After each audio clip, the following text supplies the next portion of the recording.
নমস্কাৰ স্বাগতম জনাইছো আফটাৰনুন এক্সপ্ৰেছ হলো ষ্টুডিঅ'ৰ পৰস্মিতা উত্তৰাখণ্ডৰ মুখ্যমন্ত্ৰী হিমন্ত বিশ্ব শৰ্মাৰ নিৰ্বাচনী প্ৰচাৰ উত্তৰ ভাৰতৰ ৰাজ্যখনৰ ষ্টাৰ কেম্পেইনাৰ হিচাপে অৱতীৰ্ণ হৈছিল হিমন্ত বিশ্ব শৰ্মা শুক্ৰবাৰে পুৱা উত্তৰাখণ্ডলৈ যোৱা মুখ্যমন্ত্ৰীয়ে কেইবাখনো জনসভা সম্বোধন কৰাৰ পিছত নিশাই উভতি আহিব গুৱাহাটীলৈ নিৰ্বাচনৰ পূৰ্বে কেইবাবাৰ উত্তৰাখণ্ডৰ জনসভা সম্বোধন কৰিব মুখ্যমন্ত্ৰী ডক্টৰ হিমন্ত বিশ্ব শৰ্মাই 14 ফেব্ৰুৱাৰীত অনুষ্ঠিত হ'ব উত্তৰাখণ্ডৰ নিৰ্বাচন এটা পৰ্যায়ত অনুষ্ঠিত হ'বলগীয়া নিৰ্বাচনৰ অন্যতম ষ্টাৰ কেম্পেইনাৰ হৈছে অসমৰ মুখ্যমন্ত্ৰী ডক্টৰ হিমন্ত বিশ্ব শৰ্মা উত্তৰ ভাৰতৰ ৰাজ্যখনৰ ষ্টাৰ কেম্পেইনাৰ হিচাপে অৱতীৰ্ণ হৈছে হিমন্ত বিশ্ব শৰ্মা কেতবোৰ দৃশ্য আমি দেখুৱাইছো আজি পুৱা উত্তৰাখণ্ডলৈ যোৱা মুখ্যমন্ত্ৰীয়ে কেইবাখনো জনসভা সম্বোধন কৰিছে আৰু আজি নিশা তেওঁ উভতি আহিব গুৱাহাটীলৈ নিৰ্বাচনৰ পূৰ্বে কেইবাবাৰ উত্তৰাখণ্ডত জনসভা সম্বোধন কৰিব মুখ্যমন্ত্ৰী ডক্টৰ শৰ্মাই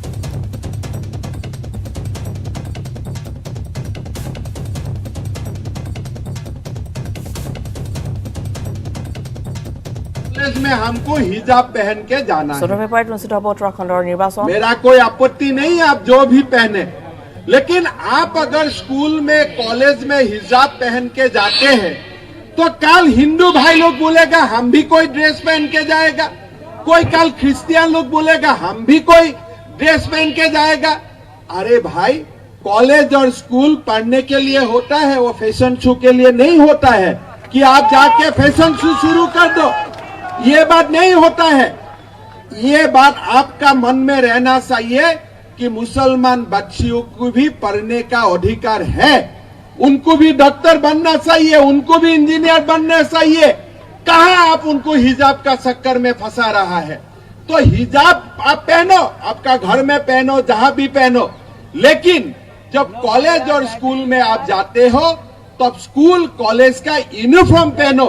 वो यूनिफॉर्म से आपका बीच में समानता आएगा, आपका बीच में इक्वालिटी आएगा, एक दूसरे का बीच में प्यार और मोहब्बत होगा, आप आगे जा सकेगा। लेकिन कांग्रेस बोल रहे नहीं नहीं, मुसलमान बेटियों को डॉक्टर नहीं बनना चाहिए, इंजीनियर नहीं बनना चाहिए, उनको हिजाब पहनना चाहिए और कुछ नहीं करना चाहिए। ऐसे कांग्रेस का राजनीति है। हरीश रावत जी यहाँ में बोला कि मुस्लिम यूनिवर्सिटी होना चाहिए। अरे बाबा, मुस्लिम यूनिवर्सिटी में पास करने का बाद वो लोग को क्या रिलायंस में नौकरी मिलेगा, उनको क्या अदानी में नौकरी मिलेगा, उनको क्या टाटा में नौकरी मिलेगा। अरे हरीश रावत जी, आप बोला है महाभारत में भीष्म जो है मैं वो भी हूं। अरे महाभारत का भीष्म कौरव में था, लेकिन उनका मन पांडव का साथ है, पांडव का साथ था। आज आपने वोट का लालच में इतना तक गिर गया। क्यों अब हिंदू है, क्यों नहीं बोलता है हम एक हिंदू यूनिवर्सिटी करेगा यहाँ में, वो तो आप नहीं बोलेगा, हम चाहते भी नहीं हूं। हमारा मन में यही है कि ऐसा यूनिवर्सिटी बने जो यूनिवर्सिटी से मेरा उत्तराखंड का व्यक्ति, उत्तराखंड का बच्चा बच्ची जाके एम्स में नौकरी मिले, उनको पूरा देश में नौकरी मिले, ऐसा यूनिवर्सिटी हमको चाहिए। भाई कोई कैंडिडेट खड़ा हुआ है, आप इसको मनाओ कि आप चेयरमैन दूंगा, अब मैं सरकार बनेगा। सरकार तो उत्तराखंड में कांग्रेस का नहीं बनेगा, कोई चंद्र ग्रह में बनेगा, कोई मून में बनेगा, अलग बात है, लेकिन कम से कम उसको मनाना है। इतना जाके मनाओ कि भाई आपको सरकार आने से अध्यक्ष पद दे दूंगा, उपाध्यक्ष पद दे दूंगा, लेकिन आप जाके बोलता है कि भाई नहीं नहीं, सरकार आने से आपको मैं मुस्लिम यूनिवर्सिटी दे दूंगा। पर ये कौन सा सेकुलरिज्म है, ये कौन सा धर्मनिरपेक्षता है। तो मेरा असम में सरकार आया, मैंने एक कानून बनाया कि कोई मंदिर का 5 किलोमीटर तक गोमांस का कोई व्यवसाय हो नहीं सकेगा। मैंने कानून बनाया। तो कांग्रेस वाला लोग असेंबली में बोला आप क्यों कानून बनाया, हम इसको विरोध करता है। मैं बोला ज्यादा विरोध मत करो, 10 किलोमीटर कर दूंगा, 5 किलोमीटर को 10 किलोमीटर कर दूंगा। आप देखिए मुसलमान लोग आपत्ति नहीं करता है, कौन आपत्ति करता है, कांग्रेस का लोग आपत्ति करता है। इसलिए कांग्रेस तुष्टीकरण का राजनीति कांग्रेस का डीएनए बन चुका है। अरे भाई आप क्या नमाज का दिन में ऑफिस बंद होगा, ये क्या क्या आप क्या बनाना चाहते हैं। एक जिन्ना तो देश को टुकड़ा टुकड़ा करके लेके गया है, और आप क्या, आपका जिन्ना का भूत घुस गया है क्या। ये देश को अब दोबारा टुकड़ा टुकड़ा करना चाहते हैं क्या? आज अभी देखो राहुल गांधी 2 दिन से पीछे पड़ा है कि इंडिया देश नहीं है, इंडिया एक यूनियन ऑफ स्टेट्स है। अरे भाई, ये क्या बास का यूनियन है? ये क्या स्टूडेंट्स यूनियन है? ये क्या कल्चरल यूनियन है? देश एक जीवित आत्मा होता है, देश ऐसा बात नहीं है, देश यूनियन नहीं होता है। आज राहुल गांधी का ऐसा हालत हो गया कि वो बोलता है हमारा देश एक यूनियन ऑफ स्टेट है, उत्तराखंड और असम मिल के भारत बनाया है। नहीं, भारत हमारा आत्मा है। 5000 साल का पहले से ही हम भारतीय है और भारतीय मरते दम तक हम भारतीय रहेगा। अब देखो, अब देश में क्या क्या बात आने लगा है। देश में बात आने लगा है कि हिजाब का बात करो। नरेंद्र मोदी किसका बात करता है? नरेंद्र मोदी सनराइज इंडस्ट्री का बात करता है, आर्टिफिशियल इंटेलिजेंस का बात करता है, नरेंद्र मोदी इंटरनेट का बात करता है, नरेंद्र मोदी बोलता है देश को मंगल ग्रह तक जाना चाहिए, नरेंद्र मोदी बोलता है देश को विश्व गुरु बनना चाहिए। और ये लोग जाके क्या बोलता है मेरा बेटी को, आप लोग हिजाब पहनो। अरे भाई, ये काम का काम बात हुआ है क्या? आज आप ये लोग का मेंटेलिटी देखो, ये लोगों का मेंटेलिटी देखो। जनरल बिपिन रावत था हमारा उत्तराखंड की गौरव था, देश का गौरव था। उनका नेतृत्व में भारत ने पाकिस्तान में सर्जिकल स्ट्राइक किया। राहुल गांधी क्या बोला? भाई प्रूफ दो, प्रमाण दो। अरे भाई, आप कौन सा पिता का बेटा है? कभी हमने प्रूफ मांगा हो क्या? हमने कोई प्रूफ मांगा हो क्या? अरे मेरा सैनिक बल से, मेरा आर्मी से आपका प्रूफ मानने का आपको क्या अधिकार है? मेरा अगर आर्मी बोल दिया कि हमने पाकिस्तान में बम फुटाया तो फुटाया, उसमें क्या डिस्प्यूट है? उसमें दोबारा क्या बोलने का है? क्या आपका बिपिन रावत पर विश्वास नहीं है? आपका मेरा उत्तराखंड का जो बेटा आर्मी में नौकरी करता है, उनका ऊपर आपका क्या विश्वास नहीं है? जब वो बोल दिया कि हमने स्ट्राइक किया, सर्जिकल स्ट्राइक किया, हमने एयर स्ट्राइक किया, तब किया, और उसमें आपको क्यों प्रूफ चाहिए? मैंने कभी प्रूफ मांगा हूं क्या? क्या आप सचमुच राजीव गांधी का बेटा है कि नहीं? मैंने कभी प्रूफ मांगा हूं क्या आपसे? आज वो लोग नरेंद्र मोदी को बोलता है, मोदी क्या किया? अरे अमेरिका ने वैक्सीन बनाया, रशिया ने वैक्सीन बनाया, साथ साथ में भारत में भी वैक्सीन बनाया। और जब भारत ने वैक्सीन बनाया और कांग्रेस लोग पूछता इसका प्रूफ क्या है? बेटा, जब अमेरिका ने वैक्सीन बनाया, आप अमेरिका में जाके पूछा क्या इसका प्रूफ क्या है? जब भारत कुछ बनाता है आपको प्रूफ चाहिए, और पाकिस्तान जब कुछ बनाता है बोलता है नहीं नहीं बहुत अच्छा किया, बहुत अच्छा चीज आपने बनाया। चाइना ने कुछ बनाया और बहुत अच्छा किया। अभी राहुल गांधी बोलता है अरे चाइना आगे बढ़ रहा है, चाइना आगे बढ़ रहा है। आप चाइना का फ्री एडवर्टाइज क्यों कर रहे हैं? आप चाइना का फ्री एडवर्टाइज क्यों करते हो?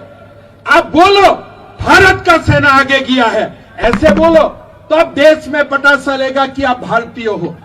आज राहुल गांधी हो, हरीश रावत हो, आप एकदम मिस्टेक मत कीजिए। ये लोग कोई भारत के लिए, उत्तर प्रदेश का, उत्तराखंड का कल्याण के लिए नहीं है। ये लोग तुष्टीकरण के लिए है, अपना परिवार के लिए वो लोग जीता है, वो लोग अपना परिवार के लिए मरता है। लेकिन नरेंद्र मोदी जैसा नेता जो कभी कभी पैदा होता है वो देश के लिए जीता है। नरेंद्र मोदी जिंदाबाद। দিছপুৰ আৰক্ষী জালত পৰিছে নকল সোণ বিক্ৰী চক্ৰ। দিছপুৰ মানৱেন্দ্ৰ কমপ্লেক্সৰ সমীপৰ পৰা গ্ৰেপ্তাৰ কৰা হৈছে ফৰিদুল ইছলামক। লখিমপুৰৰ নাও বুচাই লৈ নকল সোণ বিক্ৰীৰ বাবে আহিছিল গুৱাহাটীলৈ। গুচাইগাঁৱৰ আজিজুৰ ৰহমান আৰু সাৰ্জন শেখ নামৰ দুজনক প্ৰলোভন দি বিক্ৰী কৰিব বিচাৰিছিল নকল সোণখিনি। 40,000 আৰু দুটা মোবাইলৰ বিনিময়ত বিক্ৰীৰ বাবে বন্দোবস্ত কৰিছিল চক্ৰটোৱে। লাজগেটৰ এখন হোটেলত বিক্ৰীৰ যুঁজা কৰোঁতে দিছপুৰ আৰক্ষীয়ে গ্ৰেপ্তাৰ কৰে ফৰিদুলক। নকল সোণৰ সৈতে জড়িত বাদশ্বাহ নামৰ এজন এতিয়াও পলাতক অৱস্থাত।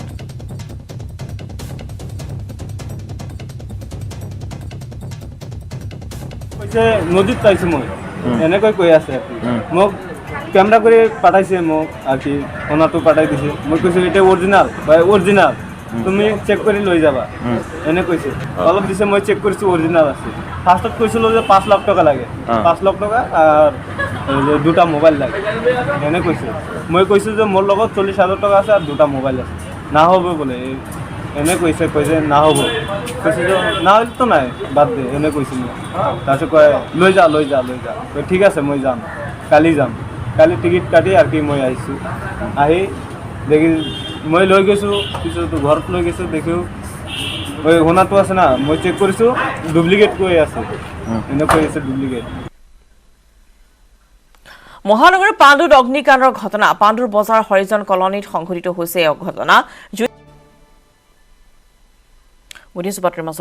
কামৰূপ মহানগৰ জিলাৰ উপায়ুক্ত পলাপ গোপাল ঝাৰ বিশেষ পদক্ষেপ জনসাধাৰণৰ ভূমি সম্পৰ্কীয় অভিযোগ নিষ্পত্তিৰ প্ৰয়াসেৰে আয়োজন বিশেষ লোক আদালতৰ উপায়ুক্তৰ কাৰ্যালয়ত পুৱা 11 বজাৰ পৰা 1 বজালৈ অনুষ্ঠিত হয় এই লোক আদালত গুৱাহাটী চন্দ্ৰপুৰ আৰু সোণাপুৰ ৰাজহ চক্ৰৰ জনসাধাৰণৰ বাবে অনুষ্ঠিত হ'ল লোক আদালত উল্লেখ্য যে এই আদালতত বহু অভিযোগ ঠাইতে মীমাংসা কৰাৰ উপৰিও কিছু সংখ্যক নিষ্পত্তিকৰণৰ বাবে 7 দিনৰ সময়সীমা লোৱা হয় বিশেষ লোক আদালতত ৰাজহ চক্ৰৰ চক্ৰ বিষয়াসকলৰ উপৰিও সংশ্লিষ্ট বিভাগসমূহৰ বিষয়াবৰ্গৰ অংশগ্ৰহণ মন কৰিবলগীয়া যে ৰাজহ আৰু ভূমি সংক্ৰান্তীয় বিষয়ত প্ৰশাসনৰ সেৱা স্বচ্ছ নিকা আৰু লগতে ক্ষীপ্ৰ কৰাৰ উদ্দেশ্যে এই ব্যৱস্থা উপায়ুক্তগৰাকীৰ ইফালে অহা 26 ফেব্ৰুৱাৰীত পৰৱৰ্তী লোক আদালত অনুষ্ঠিত কৰা হ'ব বুলি জানিব পৰা গৈছে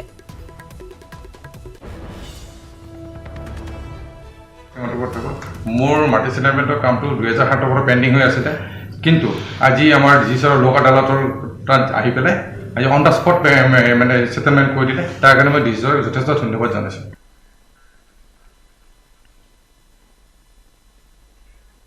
লখিমপুৰ কাকৈ সংৰক্ষিত বনাঞ্চলত পুনৰ অৰুণাচলীৰ তাণ্ডৱ বন বিভাগৰ লোকক খেদিলে অৰুণাচলীয়ে চৰকাৰী পক্ষ গছপুলি ৰোপণ কৰিবলৈ যাওঁতে অঘটন জুনু গাঁও এলেকা নিজৰ বুলি দাবী অৰুণাচলী দুষ্কৃতিকাৰীৰ অৰুণাচলী গাঁওবুঢ়াৰ উপস্থিতিত অসমৰ বন বিভাগৰ দলক অপদস্থ কৰা হ'ল হাতত দা কটাৰী লৈ বন বিভাগৰ লোকক ভাবুকি প্ৰদান কৰা হৈছে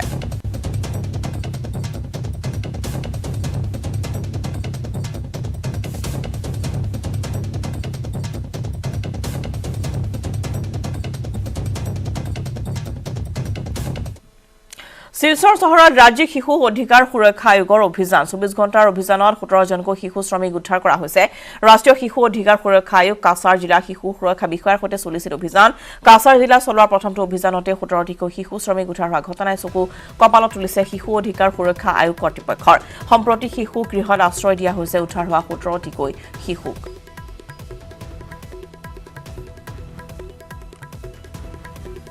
हॉटस्पॉट एरियागुलो छिलो तारापुर रेलवे स्टेशन एरिया प्रेमतोला गोलदिघी मल एरिया और रामनगर आईएसबीटी एरिया ये तीनटा स्पॉट एरिया থেকে অ্যাপার্ট ফ্রম দিস এই স্পট এরিয়া ছাড়াও আমরা মেডিকেল পর্যন্ত গিয়েছিলাম মেডিকেল পর্যন্ত গিয়েও আমরা আরও কিছু বাচ্চাকে রেস্কিউ করতে পেরেছি টোটাল আমরা 17 নাম্বারস বাচ্চা আপনার রেস্কিউ করতে পেরেছি তাদের মধ্যে হাইয়েস্ট এজ হলো 60 আর লোয়েস্ট এজ হয়েছে আপনার 7 চাইল্ড লেবার কেসেস পেয়েছি 4টা জায়গাতে এই 17 এর মধ্যে এই টোটাল 17 বাচ্চার মধ্যে আমরা চাইল্ড লেবার পেয়েছি টোটাল 4টা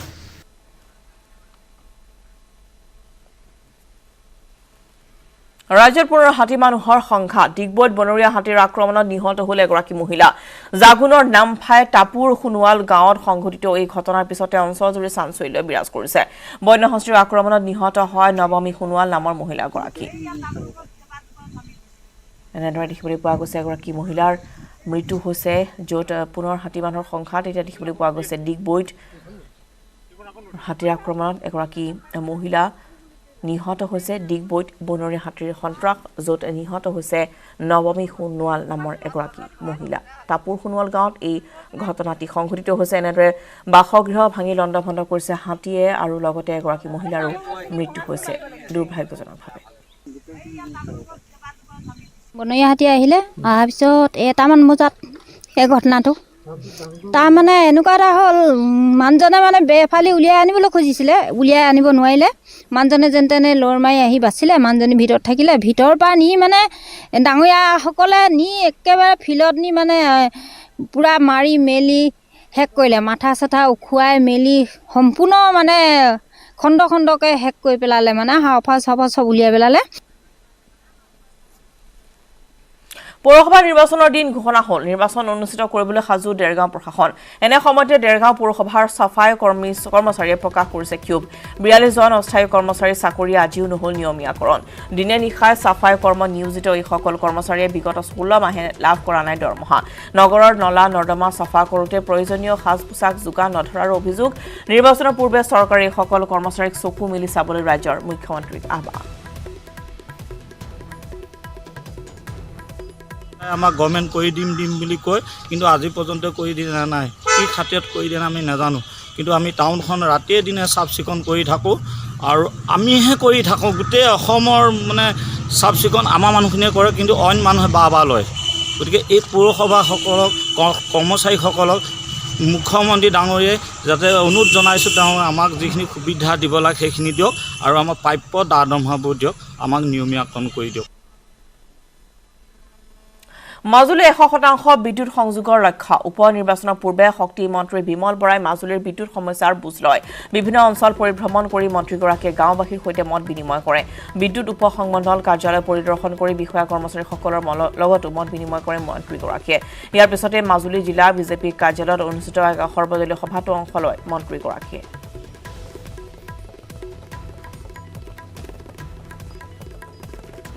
প্ৰতি ঘৰত কাৰেণ্ট পাইছে নে এইটো সুধিছে। এতিয়া অলৰেডি আমাৰ এই চুবুৰীটোত গোটেই প্ৰতি ঘৰতে লাইন পাইছে, এতিয়ালৈকে কোনো বাদ পৰি থকা নাই আৰু, কিন্তু চবেই পাইছে আৰু। এতিয়া আমি মাজুলী এতিয়া আমি ক'ব পাৰোঁ যে 100% হাউচ হোল্ড যি নিয়মমতে হ'ব লাগে 100% হৈছে। অলমষ্ট মাজুলী 99.5% আপোনাৰ ইলেক্ট্ৰিফাইড এখন জিলা হিচাপে আমি ইয়াকে আজিৰ তাৰিখত আমি ঘোষণা কৰিব পাৰোঁ। অসম বিধানসভাই ক্ৰয় কৰিলে গল্ফ কাৰ্ড। বিধানসভালৈ বিধায়ক অনা নিয়াৰ বাবে ব্যৱহাৰ হ'ব গল্ফ কাৰ্ড। গল্ফ কাৰ্ডৰ যোগেদি বিধায়কসকল যাব পাৰিব বিধানসভালৈ। ইতিমধ্যে 4খনকৈ গল্ফ কাৰ্ড ক্ৰয় কৰা হৈছে।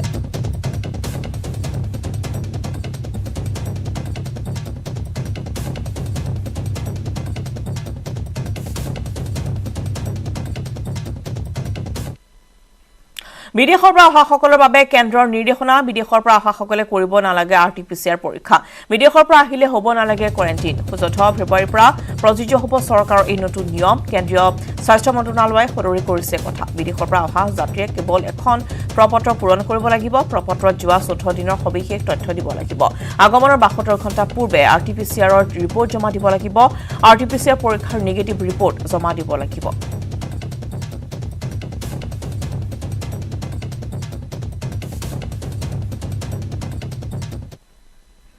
BTR প্ৰধান প্ৰমোদ বড়োক চোকা ভাষাৰে সমালোচনা। BPFৰ নেতৃত্ব সমালোচনাৰে থকা সৰকা কৰে প্ৰমোদ বড়োক নেতৃত্বাধীন চৰকাৰখনক। বিগত 2 বছৰে BTC চুক্তি দিৱস পালন নকৰাত উদ্বেগ প্ৰকাশ কৰিছে প্ৰাক্তন কাৰ্যবাহী সদস্য BC ৰাম নাৰ্জাৰীয়ে। ইফালে প্ৰমোদ বড়ো চৰকাৰে বড়োভূমিৰ বড়োফা উপেন্দ্ৰ নাথ ব্ৰহ্মৰ সপোনক উপলুঙা কৰা বুলি অভিযোগ BPFৰ যুৱ নেতা প্ৰহ্লাদ ব্ৰহ্মৰ। BPF নেতা ৰবিৰাম নাৰ্জাৰীকো সমালোচনা BPFৰ। গৌৰীপুৰ পৰ্বতঝোৰাত অনুষ্ঠিত BPFৰ 20 সংখ্যক বড়োলেণ্ড চুক্তি দিৱসত অংশ লৈ এই সমালোচনা কৰা হয়।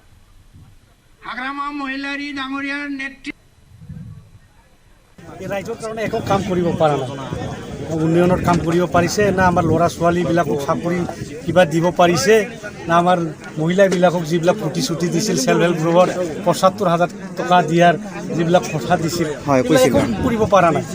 তো যে এইবিলাক হিজিৰাৰ কথা, সি এজন হিজিৰা না মাইকী না মতা কোনো নাই, একেডোখৰত কোনো সমাজো নাই। ঠিক তেনেকুৱা মানে ৰাইজৰ উন্নয়নৰ দায়িত্ব ল'ব নোৱাৰা, যুৱ যুৱতীৰ আত্মসংস্থাপনৰ চাকৰি বাকৰিত দায়িত্ব ল'ব নোৱাৰা এজন এটা ৰাজনীতিক দলক আমি কি কৰোঁ। BTCত UPPL চৰকাৰে অকল কমিশ্যন ৰাজ চলাই আছে। আমাৰ এইটো অঞ্চলত বসবাস কৰা ৰাইজৰ কাৰণে অসম চৰকাৰে, ভাৰত চৰকাৰে ভাৰতবৰ্ষৰ যি নিয়ম অনুযায়ী আমাৰ ইয়াত বসবাস কৰা ৰাইজৰ অনুপাতে যি উন্নয়নৰ অৰ্থৰাশি আহে, সেই উন্নয়ন ইহঁতে ল'ৰা ধেমালি কৰি পেলাই যধে মধে কোনো তথ্য নথকাকৈ সিহঁতে ৰূপায়ণ কৰি পেলাই ইহঁতে 30% তাতকৈ কমো হ'ব পাৰে অধিকো হ'ব পাৰে ইহঁতে লৈ পেলাই BTCৰ উন্নতি সৰ্বনাশ কৰিছে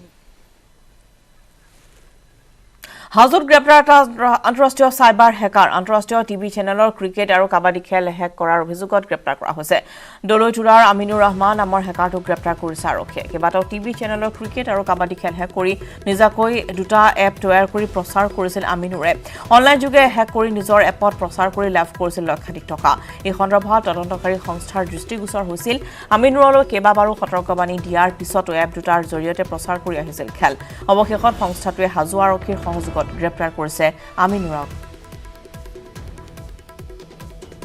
लोग दिल्ली से आए हैं बेसिकली हमारी इन्वेस्टिगेशन एजेंसी है जो स्टार इंडिया प्राइवेट लिमिटेड के लिए काम करती है तो हम लोगों को जैसे अभी इंफॉर्मेशन मिली थी कि यहाँ हाजो टाउन में एक अमीनुर रहमान नाम का लड़का है जो ऐप डेवलपर है और जो ARG TV और एक लाइव क्रिकेट TV नाम से ऐप प्ले कर रहा था जिसमें क्रिकेट की लाइव स्ट्रीमिंग दिखाई जा रही थी जो कि बिल्कुल इलीगल दिखाई जा रही थी स्ट्रीमिंग हो रही थी तो उसके लिए हम लोग यहाँ पे आए थे तो यहाँ पे आके हमने एक शिकायत दी थाने में जिसके एवज में आज कार्रवाई हुई अभी पकड़ा गया वो हाँ बिल्कुल उसके आ गए हैं अरेस्ट कर लिया उसको तो उसके पास से एक लैपटॉप 3 मोबाइल और एक डिवाइस पकड़ी गई है পৌৰ নিৰ্বাচনলৈ মাজত মাথো কেইটামান দিন ফেব্ৰুৱাৰী 15 তাৰিখে উকলি যাব মনোনয়ন দাখিলৰ প্ৰক্ৰিয়া কিন্তু তাৰ পিছতে ৰাজ্যৰ 80খনকৈ পৌৰসভা এলেকাত ৰাজনৈতিক দলসমূহে স্থিৰ কৰিব পৰা নাই প্ৰাৰ্থীৰ তালিকা প্ৰাৰ্থী প্ৰক্ষেপৰ ক্ষেত্ৰত শাসকীয় দল কিছু আগুৱাই আছে যদিও তৎপৰ হোৱা নাই বিৰোধী শিবিৰ অৱশ্যে শাসকীয় দলৰ হৈ এটা ৱাৰ্ডতে বহুজন প্ৰাৰ্থী আবেদন জনোৱাৰ পিছত বিৰোধীত পৰিছে এতিয়া দলীয় নেতৃত্বক কাক দিব কাক এৰিব সেই চিন্তা এতিয়া বিমূৰত পেলাইছে দলীয় নেতৃত্বক কেৱল ধুবুৰী পৌৰসভাৰ 16টা ৱাৰ্ডৰ বাবে বিজেপি দলৰ 55 জন প্ৰাৰ্থী আবেদন কৰিছে আনহাতে গৌৰীপুৰৰ 13টা ৱাৰ্ডৰ বাবে 44 জন গোলকগঞ্জৰ 10টা ৱাৰ্ডৰ বাবে 60 জন বিলাসীপাৰাৰ 14টা ৱাৰ্ডৰ বাবে 43 জন চাপৰ গ্ৰামৰ 10টা ৱাৰ্ডৰ বাবে 38 জন আৰু চাপৰ পৌৰসভাৰ 10টা ৱাৰ্ডৰ বাবে 40 জন সম্ভাৱ্য প্ৰাৰ্থীয়ে বিজেপিৰ দলীয় কাৰ্যালয়ত আবেদন পত্ৰ জমা দিছে এই তথ্য প্ৰমাণ কৰিছে শাসকীয় পক্ষৰ হৈ প্ৰতিদ্বন্দ্বিতা কৰাৰ বাবে নেতাকৰ্মী দেখুৱা উৎসাহ